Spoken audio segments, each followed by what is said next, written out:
최근에 근자에 들려오는 한국의 뉴스들은 좀 슬픈 소식들이 많이 있는 것 같습니다. 지난주에 들려온 그 최신 뉴스 속에 정말 비참한 한 가지 뉴스가 있었죠. 엽기적인 사건입니다. 아이 어머니가 자기 두 아이를 죽여서 냉장고 냉동실에 시신을 보관했다는 이야기는 이거는 영화에나 나올 법한 이야기 같습니다. 이 사건이 드러난 계기는 2015년부터 2022년 사이에 출산은 했지만 출생신고가 되어 있지 않는 아이들이 한국에 2236명이 된다는 사실을 정부에서 파악을 하고 그 중에 1%의 아이들을 조사하는 과정에서 드러났습니다. 겨우 23명 정도의 아이를 조사했는데 이미 그 중에 4명은 죽었고 바로 4명 중에 2명이 침모여서 살해되어서 냉동실에 보관되었다는 겁니다. 그래서 정부는 전수조사를 2236명을 전부 조사하기로 결정을 하고 진행하게 되었다고 합니다. 어떻게 친부모가, 친엄마가 아이를 이렇게 죽일 수 있을까? 경찰에 조사받는 과정의 이유가 밝혀진 것은 이러합니다.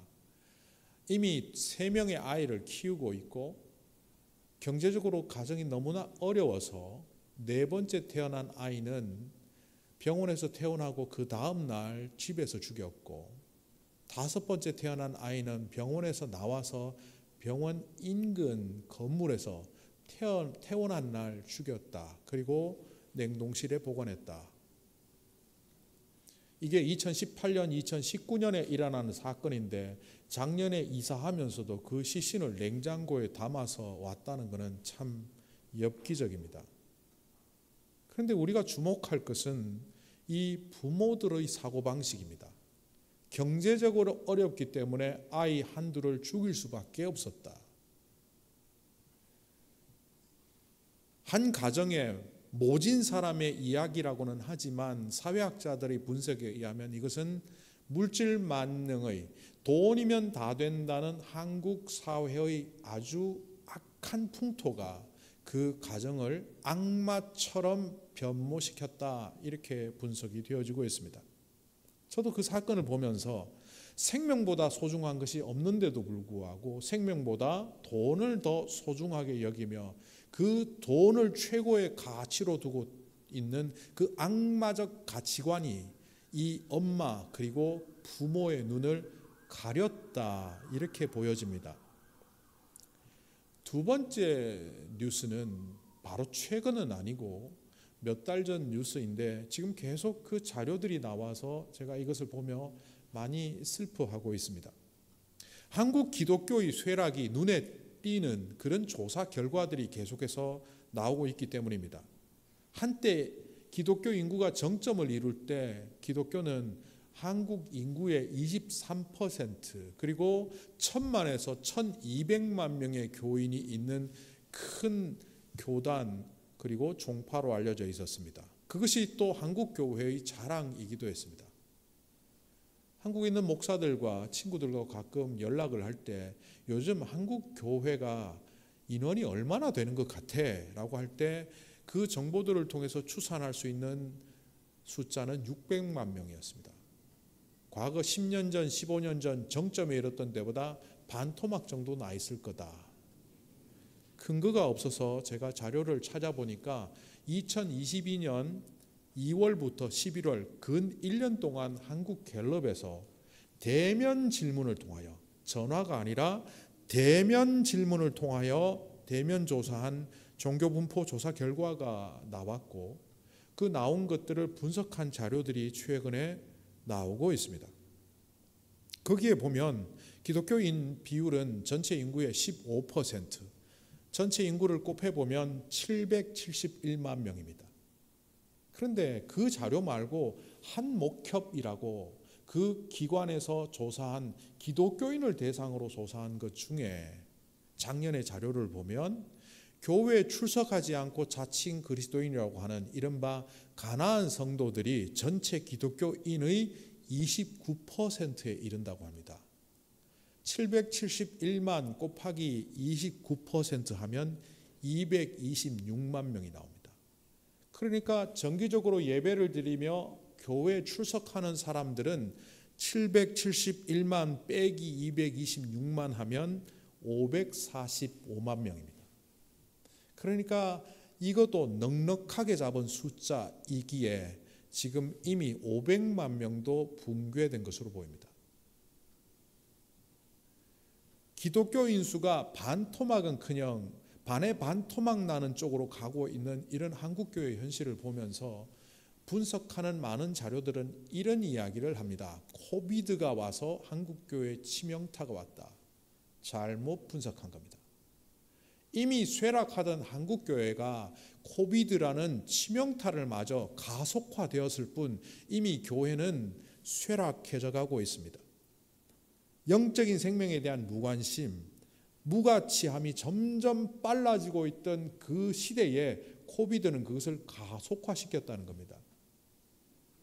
아까 그 살해 사건이 육신의 생명의 가치를 무가치로 만드는 사건이었다면 한국교회는 그동안 부자 세습, 그 다음에 예배당 건물, 그리고 사람과 돈을 자랑하는 세속적인 가치에 현혹되어서 살다 보니 영적 가치를 상속한 채 살아왔던 겁니다.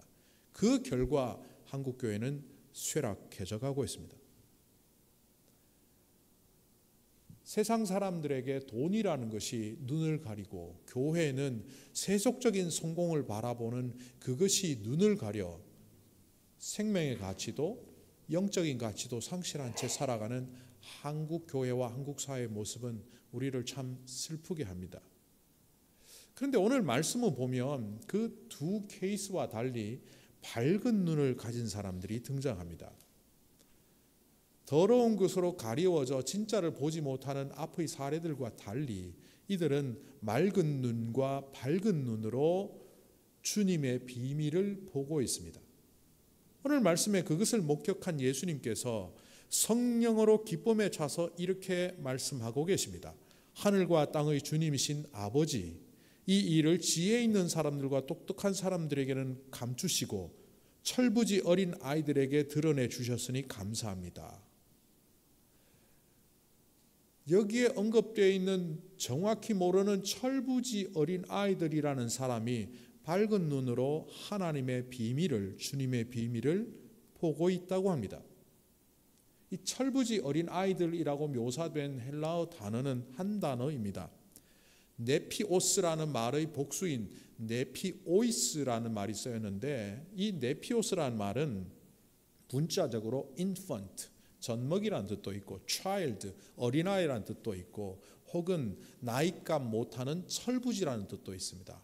게다가 메이저가 아닌 마이너, 사회의 소외된 계층을 의미하는 용어로도 사용되고 있습니다. 예수님은 어떤 의도로 이런 말을 사용하셨을까요? 물론 예수님은 헬라어를 사용하시진 않았지만 예수님이 구사했던 그 아람어를 헬라어로 옮겼다고 볼 때 예수님의 의도를 그대로 심었을 겁니다. 그러면 성경은 왜 네피오스라는 단어를 통해서 말할까요? 그걸 알려면 문맥 속에 좀 들어가서 살펴봐야 합니다. 예수님께서 네피오스, 철부지들과 반대 개념에 있는 사람들을 지혜롭고 또한 똑똑한 자들이라고 언급하고 있습니다. 반대의 개념의 이 사람들은 누구냐 하면 지혜롭다는 말은 사회적 경험과 인생의 경륜이 깊어서 타인들로부터 현자, 지혜자라고 평가받는, 인정받는 사람들을 말합니다. 뒤에 언급된 똑똑한 자들은 요즘식으로 쉽게 얘기하자면 좋은 학교에서 좋은 공부를 하고 이른바 명망 있는 사람으로 학벌로 제도로 사람들에게 인정받는 그런 학자 같은 사람들을 말합니다. 그러니까 똑똑하고 지혜로운 사람들이 사회적으로 제도적으로 인정받고 활약하고 있는 수재라면 이 철부지는 반대편에 서 있는 사람들입니다.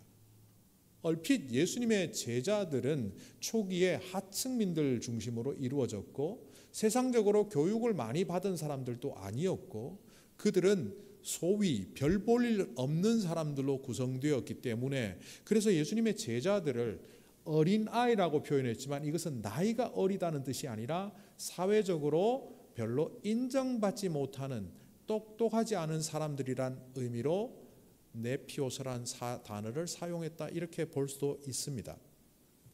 그러나 이 오늘 말씀을 깊숙이 읽어가다 보면 주님께서 언급한 이 철부지라는 단어는 사실은 철부지라는 의미가 아니라는 것을 나중에 발견하게 됩니다.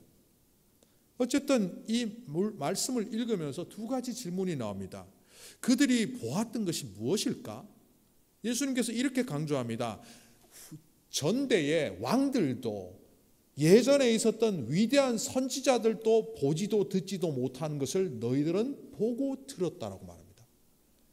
굉장한 것을 보았는데 도대체 이것이 뭘까?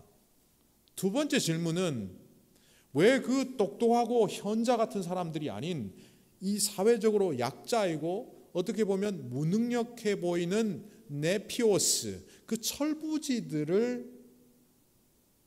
철부지들에게 왜 이 놀라운 것을 보게 하셨느냐입니다. 일단 과거의 왕들도 못 보고 과거의 선지자들도 못 본 이것이 뭘까요?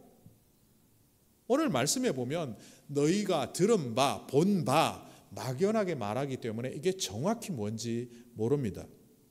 그런데 마태복음 13장 10절부터 17절 그 사이에 보면 이 실마리를 풀 수 있는 말이 나옵니다. 제가 글자를 가려서 땡땡이라고 할 테니까 한번 답이 뭔지 추측해 보십시오. 너희에게는 땡땡 나라의 땡땡을 아는 것을 허락해 주셨지만 다른 사람들에게는 그렇게 해주지 않으셨다. 그러나 너희 눈은 지금 보고 있으니 복이 있으며 너희의 귀는 지금 듣고 있으니 복이 있다. 그러므로 내가 진정으로 너희에게 말한다. 많은 예언자와 의인이 너희가 지금 보고 있는 것을 보고 싶어 하였으나 보지 못하였고 너희가 지금 듣고 있는 것을 듣고 싶어 하였으나 듣지 못하였다. 이 마태복음 13장은 예수님께서 하나님 나라를 비유로 말씀하신 이후에 사람들은 설명을 안 해주었지만 제자들을 따로 모아놓고 그들에게 비유를 설명하는 과정 중에서 방금 이 이야기를 하신 겁니다. 그런데 오늘도 말씀 속에 이런 구절이 나옵니다. 예수께서 제자들에게 돌아서서 따로 말씀하셨다. 공개적인 말이 아니라 그들에게 비밀처럼 어떤 특별한 사건처럼 이 이야기를 말하셨다는 겁니다. 그리고 그것을 깨닫는 제자들은 복이 있다는 겁니다. 도대체 이것이 뭘까요? 여러분 혹시 추정해 보셨습니까? 마태복음 13장 10절은 이렇게 나옵니다. 너희에게는 하늘나라의 비밀을 아는 것을 허락해 주셨지만 다른 사람들에게는 그렇게 해주지 않으셨다.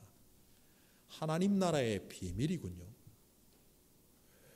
그런데 이렇게 답을 얻었음에도 불구하고 하나님 나라의 비밀이 도대체 뭔데?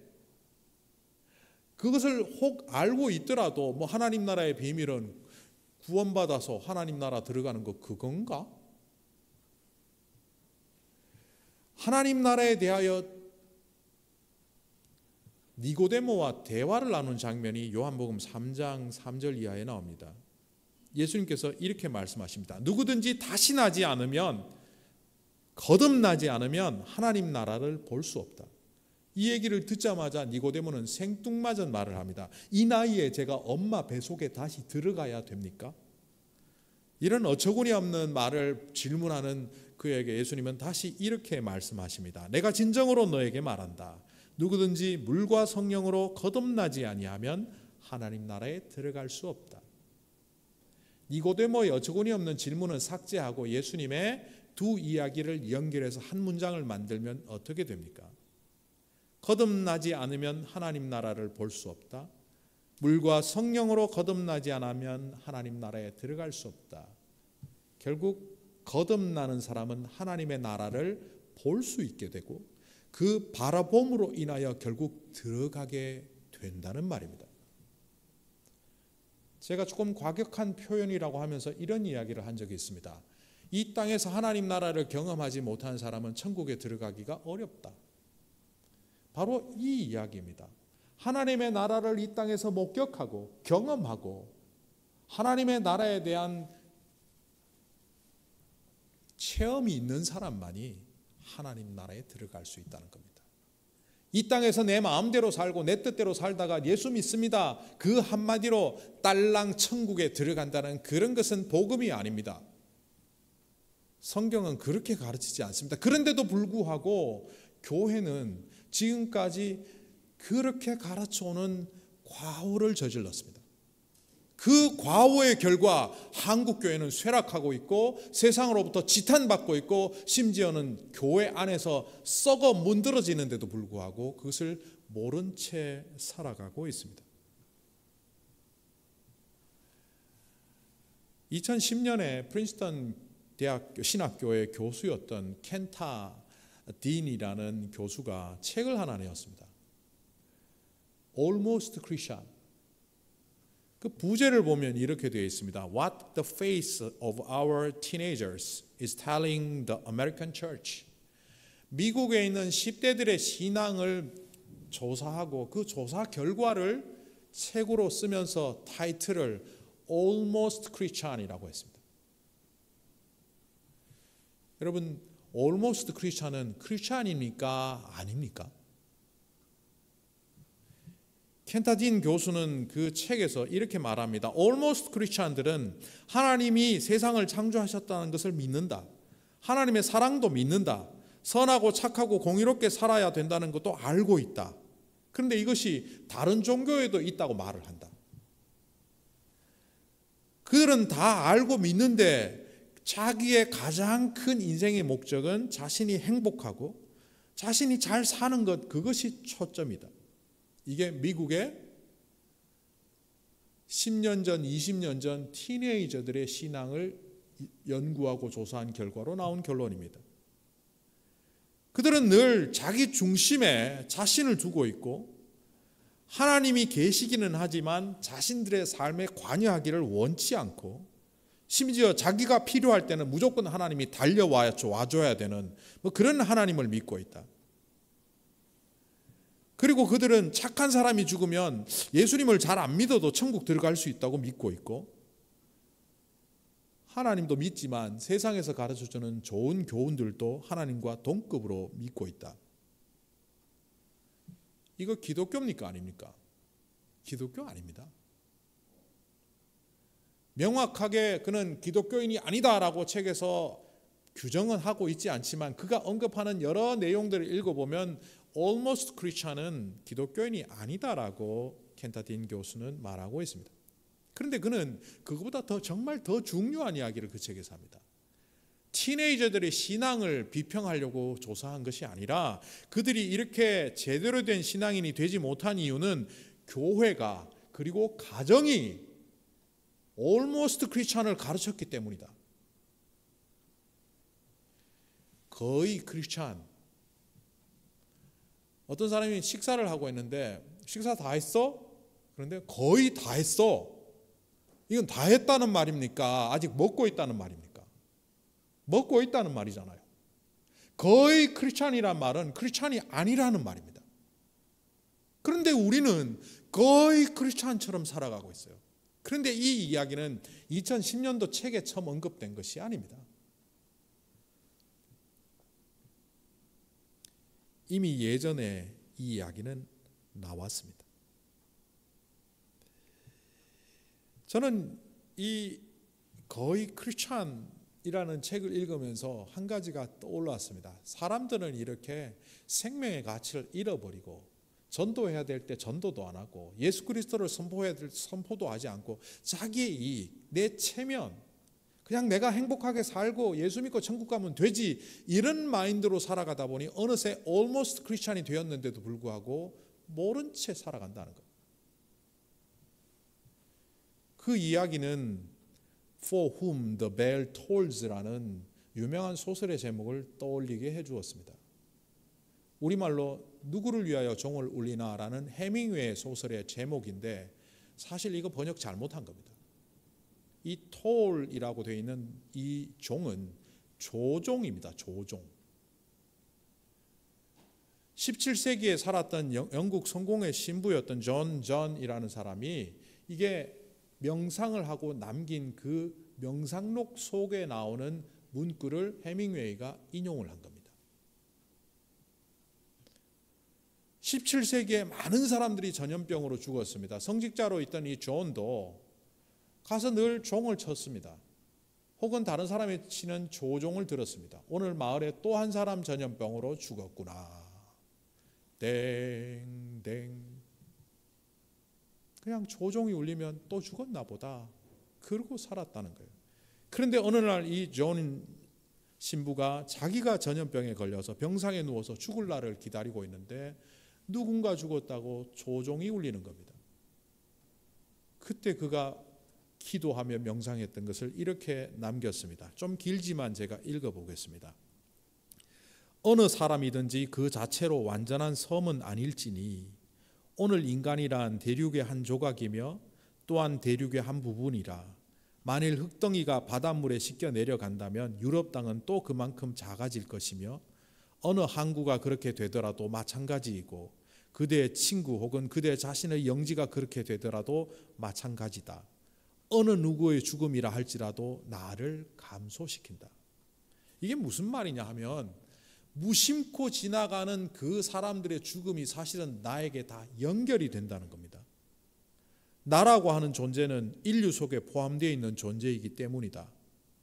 그러니 저 조종이 누구를 위하여 울리는지 알려고 사람을 보내지 말라.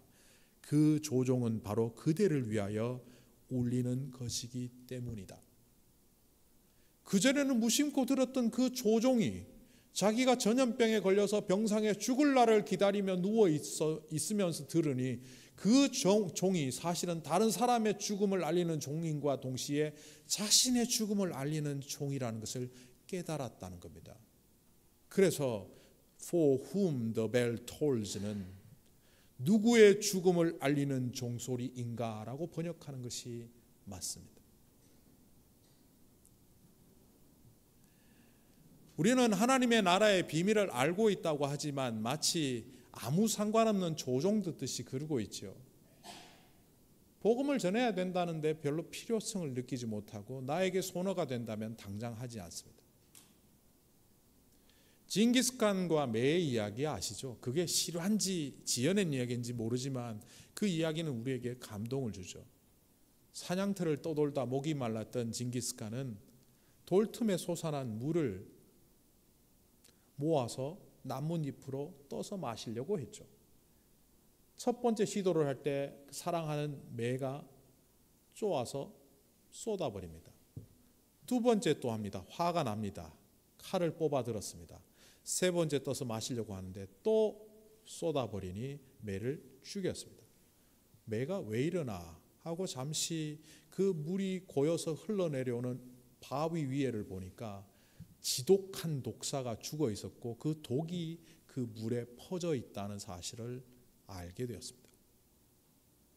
이 땅에 죽어가는 많은 사람들, 우리가 주님을 모르고 살아가는 사람들은 다 죽어가는 자들입니다 말하며 그들을 바라보면, 영적인 눈으로 바라보면 그들은 마치 독이 든 잔을 들고 마시려고 하는 사람들과 다를 바 없습니다. 제가 독이 든 잔을 마시려고 하면 여러분들 어떻게 하겠습니까? 목사님 그거 마시면 죽어요. 마시네. 어이구 잘 마시네. 죽었겠다. 이러시겠습니까? 아니면 제가 마시면 그걸 정확히 아는 분은 예배 중에도 뛰어와서 이걸 말리겠습니까? 오늘 우리의 행동은 체면 때문에, 나의 이익 때문에, 내 생각 때문에, 사회적 경험 때문에 복음을 전하지 못하는, 매보다 못한 인생을 살아가고 있습니다. 그래서 조종만 듣고 앉아 있습니다. 그러다 보니 우리는 어느새 almost Christian으로 전락하고 있습니다. 이 하나님 나라의 비밀이라고 나와 있는 이 비밀이란 단어는요, 번역을 조금 다르게 하면 비밀이 아니라 신비라고 번역하는 것이 맞습니다. 하나님 나라의 비밀 할 때 이 단어는 미스테리온이라는 헬라어를 쓰는데 이것이 영어의 미스테리라는 단어의 어원입니다. 비밀로 해도 되지만 신비입니다. 신비라고 보면 뭡니까?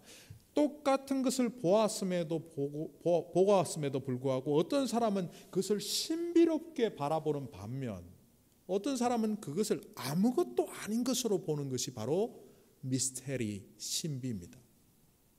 하나님 나라의 비밀이 어떤 사람에게는 신비로 어떤 사람에게는 아무것도 아닌 사건을 보입니다. 이 차이가 어디서 나옵니까? 다르게 말하면 왜 그것이 사회적으로 약자, 무능한 자에게 오히려 더 잘 보입니까? 종교개혁자들은 목숨을 걸고 외쳤던 말들이 있습니다. Soli Deo Gloria. 글로리아, 영광이라고 번역할 수 있습니다. 하나님의 영광을 위하여 그들의 목숨을 바쳤습니다. 그것이 도대체 뭐길래 죽음을 불사하고 그것을 지켰단 말입니까? 신약교회 성도들은 그 영광을 위하여 또 모든 것을 바칩니다. 신약 성경을 그것을 독사라고 기록합니다. 이 독사라는 헬라어 단어는 히브리어 단어인 카보드란 단어를 그대로 번역한 겁니다.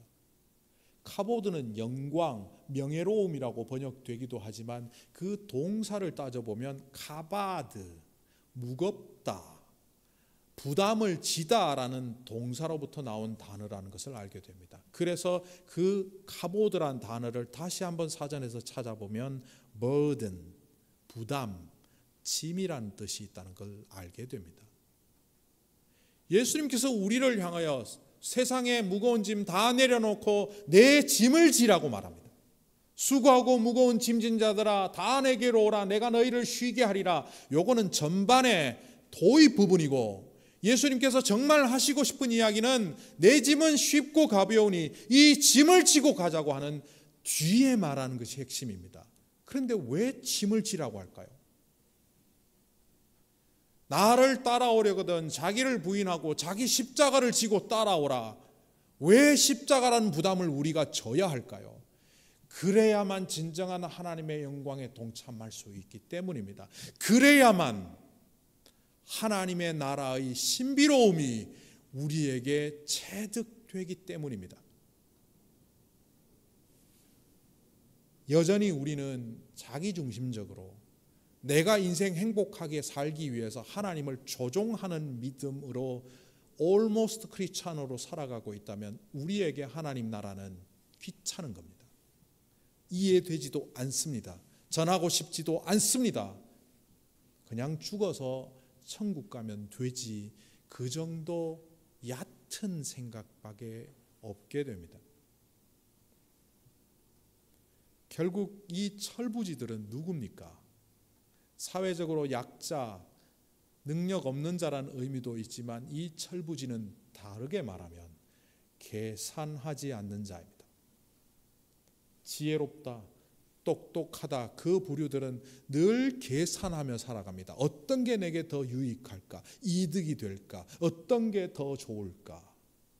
그런데 이 철부지들은 하라면 하고 하지 말라면 하지 않고 복음을 위해서는 심지어 자기의 전부를 드릴 수 있는 계산하지 않는 삶을 살아가는 사람들입니다. 바로 이들에게 하나님 나라의 비밀이 보여진다는 겁니다. 로마 시대 기독교에 10대 박해 사건이 있습니다. 네로로부터 314년 콘스탄틴 황제가 기독교를 공인하는 그 250년 기간 동안 크게 10번의 대박해 기간이 있었습니다. 그 중에 가장 악랄했던 기간은 303년부터 311년까지 있었던 디오클레아티아누스 황제와 그의 사위였던 갈레리우스 황제가 재임했던 기간입니다.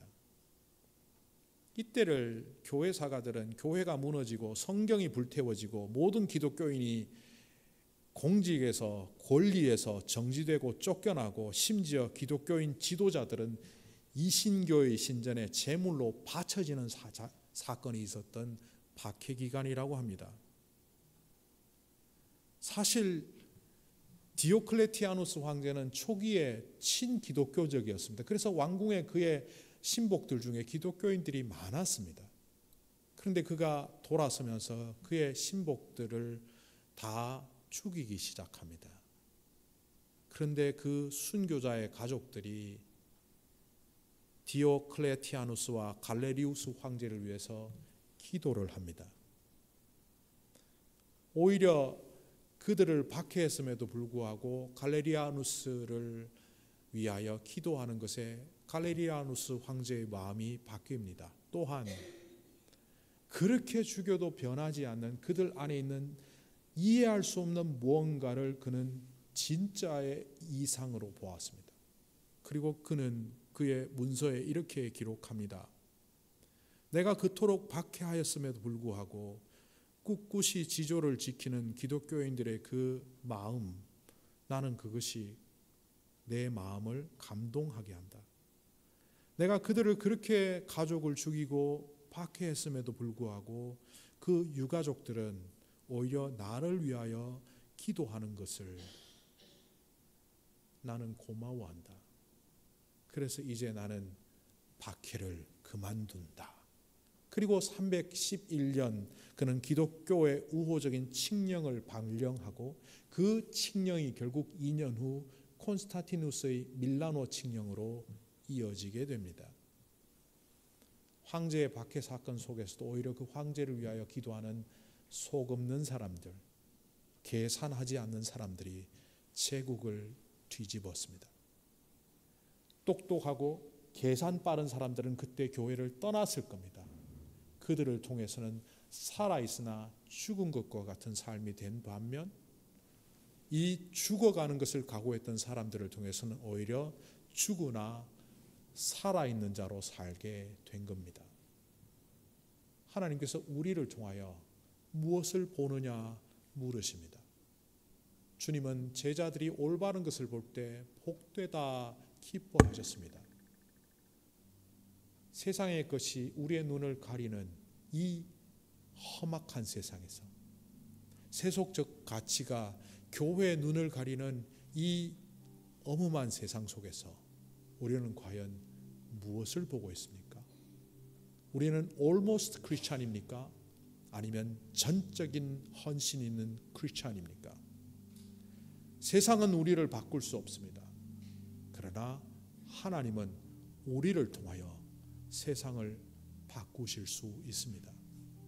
이제 이곳을 떠나는 이 자리가 우리에게는 다시 없지만 새 예배당에서 우리는 다음 주부터 세상을 바꾸는 교회, 하나님의 것을 바라보며 하나님 나라의 신비를 바라보며 우리를 통하여 온전히 하나님께 영광을 돌리는 그런 자로 다시 한번 세워지는 하늘님 교회가 되기를 간절히 소망합니다.